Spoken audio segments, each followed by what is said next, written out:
Welcome to Boxing Fans Talk TV. I'm your host, TDT. You can refer to me as Miss T. I know y'all ain't seen me in a minute. I've been on location. I'm incognito, but welcome to the show. I just want to come to you here and now while I'm on vacation and give my take or my spin on some boxing news. Now, I read recently that everybody's favorite fighter, Virgil Ortiz himself, has ran into a little snag where he had to, you know, change up some things.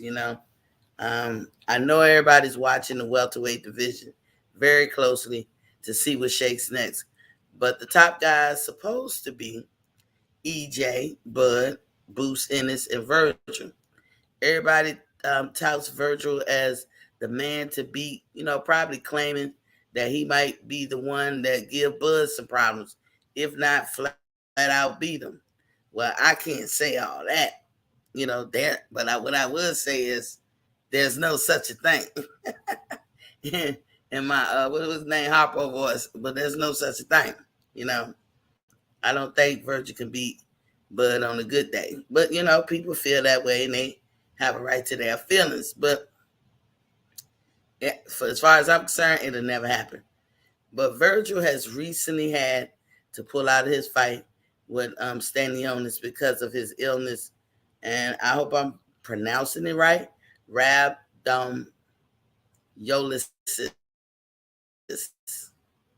And I probably am not pronouncing it right, but you guys remember he had this illness before.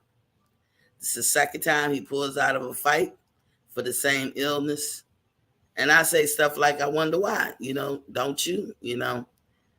Because once in a blue moon, okay, cool. But twice, just like we thinking about T.L. Fimo, the illness he had in the George Kambosos fight.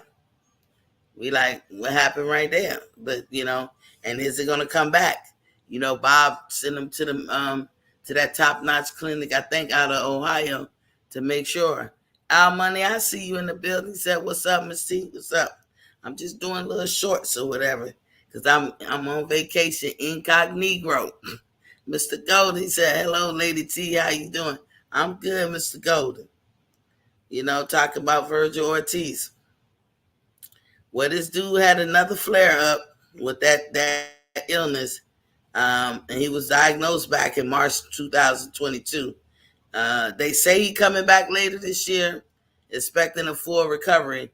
But when you have this illness and it's kind of like permanently stuck with you, you have to factor that into your boxing career. It might look like, to me anyway, that Mr. Virgil Ortiz might need to participate in boxing in another way, like maybe be a trainer, commentator, or something like that, because this illness is kind of weird, and I'll say a few things about it. He's gonna have to deal with this illness for life. So how can you be the premier guy at the welterweight? And not knocking people with illness. I know for myself, when you have an illness or something that debilitates you, you're never the same, and you really can't be placed up there with the elites or the top dogs, because that illness would take you out the game from time to time. This is also a good reason. You'll hear me say this a lot, why you should never marinate any fights. You don't know what the future holds. There's some illnesses you can develop later in life or at certain ages. So you got to strike while the metal is hot, right? This illness is confirmed by detecting elevated muscle enzymes in your blood, like creatine, and that's something that's crazy because your body makes creatine anyway. So I don't even know why people go to the store and buy it. CPK, SGOT, SGPT plus LDH. Anybody who had those problems know what they are. Um, and it's all because your muscle is being destroyed.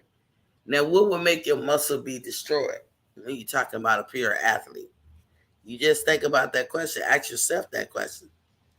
For me, it sounds like improper weight loss to me, and it's life-threatening. When you get to the point where you can't lose weight no more, you'll stop burning up muscle or destroying your muscle. And the causes can be overexertion and exercise, trauma, toxic substance in the body, or diseases. As the muscle die, it releases protein. And one thing any athlete or anybody who's not an athlete one thing you don't want is protein problems. And it releases protein called myoglobin into the blood, and that could cause kidney damage. And my question in the end for Virgil is it all worth it? Is it really worth it to have kidney damage? Because when you get kidney damage, once you damage your body, you can't go back and refix it. Like certain damages, you can't go back and refix. Yeah, the body is resilient, but certain things, no. You can't damage the heart and say, oh, next year I'm going to fix it back to the way it was, or any organ for that matter. You don't want to eat away at muscle because that's going to start a chain of reaction, a sort of domino effect that you are not going to be able to pull the reins back on. So Virgil Ortiz very well may be, and I'm speculating here, and I'm guessing, and I'm assuming, because I can't confirm or deny, he very may well be a person that's trying to operate in the weight class he don't belong in. I think it's time for him to move up to his proper weight class or retire from boxing. Because it should never be the case as a boxer where you are losing muscles or eating through your muscles or your muscles dying and being destroyed. I don't care if you're a boxer, basketball player, football player, or whatever.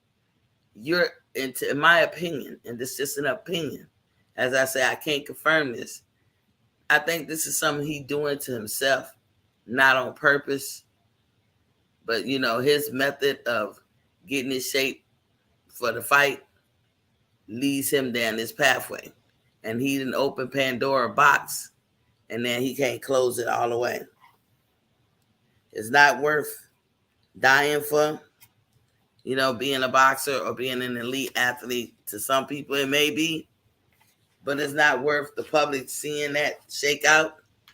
It's not worth your sons and your daughters out there emulating this type of behavior, like by all means necessary. Nobody's in the camp with him.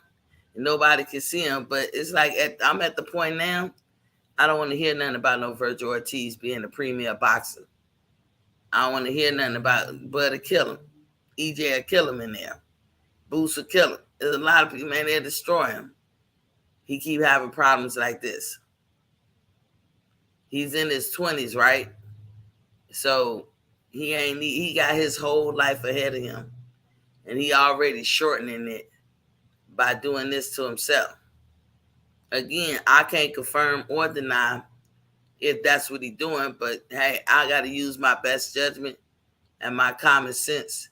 And so I speculate, I believe that through all what he does to get ready to lose weight, to prepare for a fight, he's doing too much or he's doing it improperly, which is causing his body to eat away at muscle because it don't have no fat to eat at.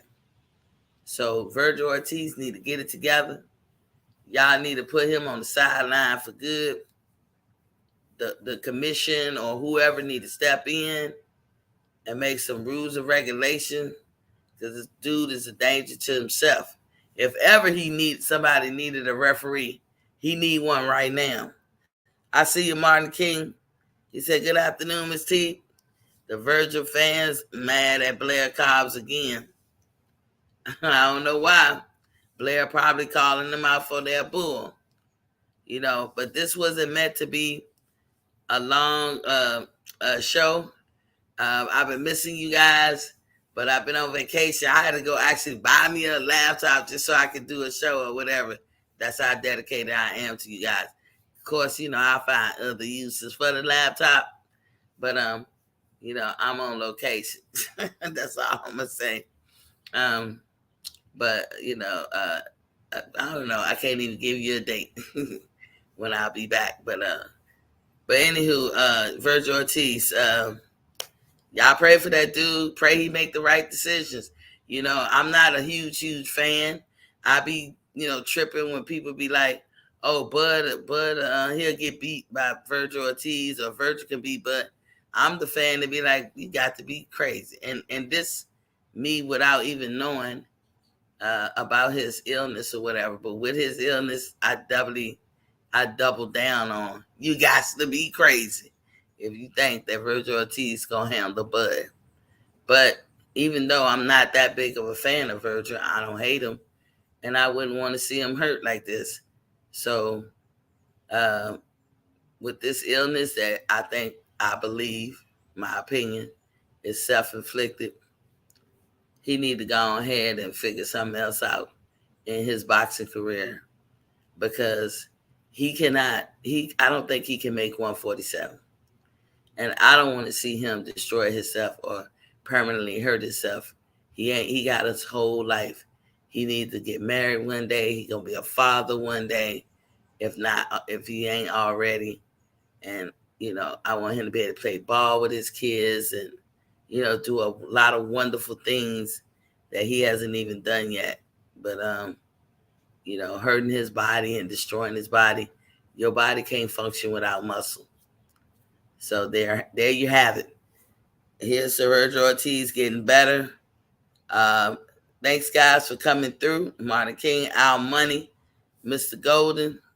Let me see who else came in the beginning. Thank y'all for showing up. Y'all own it. So that's all I have until the next short. But that was my take on it. Y'all can please leave a comment in the replay. Hit me up on email, boxingfanstalk@gmail.com. That's boxingfanstalk@gmail.com. If you have any questions, statements, or anything that I just said, please hit the like, share, and subscribe button.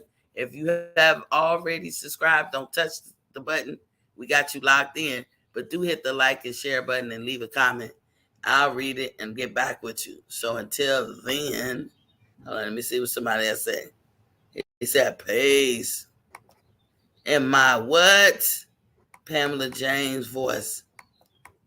Peace. I didn't even start the show like I normally do. But y'all get the drip. I'm trying to come back on location.